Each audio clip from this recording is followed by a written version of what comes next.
So, yeah, I came across a story the other day, and I thought we should discuss this because this is pretty wild if it's in fact the case. You know, we used to think, and I continue to think, that aging is a pretty gradual process, right?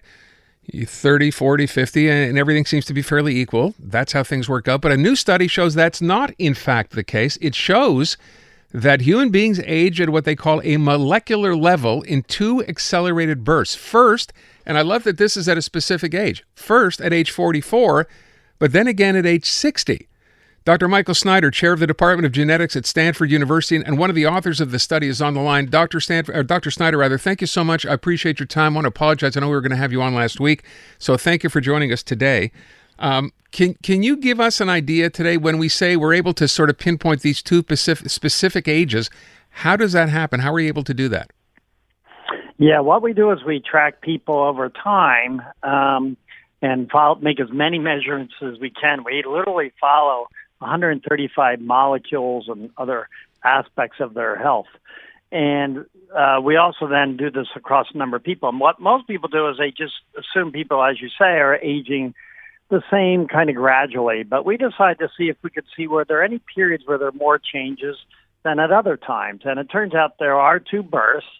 One is as people hit their mid-40s. It's a little broader than just 44. 44 is the peak, but it's over several years there. And then also as people hit their 60s, we see these big changes occurring.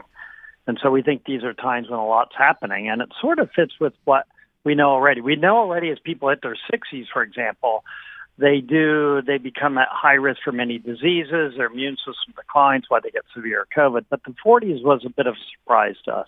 Well, what happens in the 40s, the surprise part of this? What did you start seeing?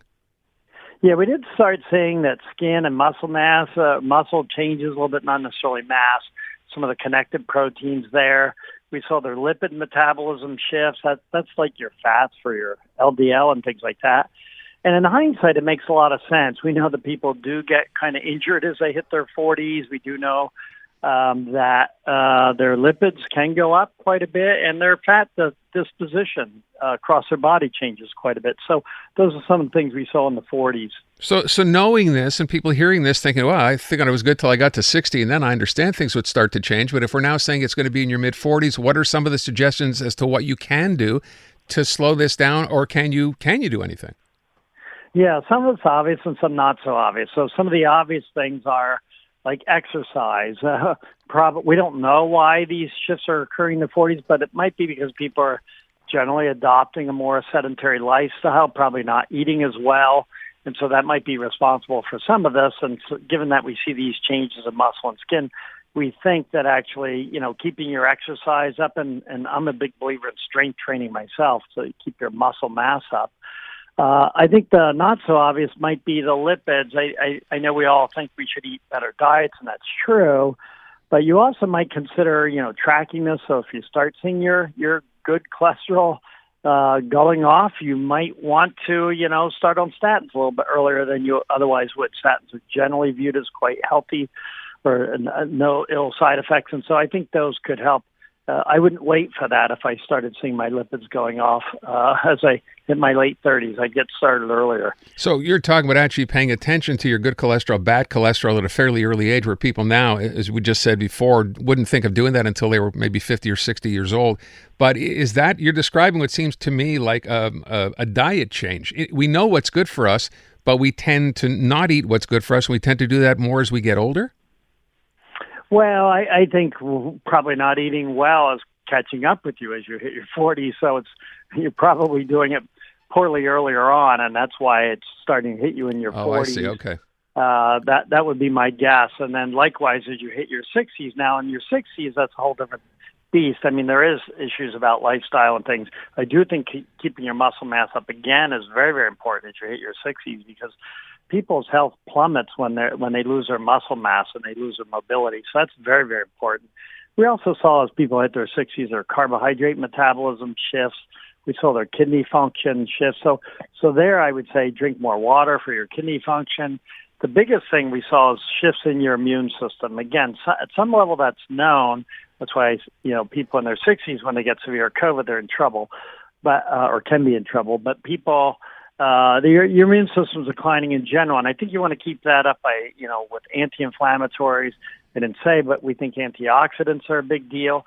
So I think you can do better than just say eat better, exercise more. I think we can get very specific, and as time goes on, we're going to get better and better at measuring people and keeping them healthy. That's our ultimate goal: keep people healthy for as long as possible, so they live long, healthy lives. I would just want to go back and touch on what you said about strength training. And I know this comes up from time to time, and then people say, well, I'm walking or I'm walking on a treadmill, whatever.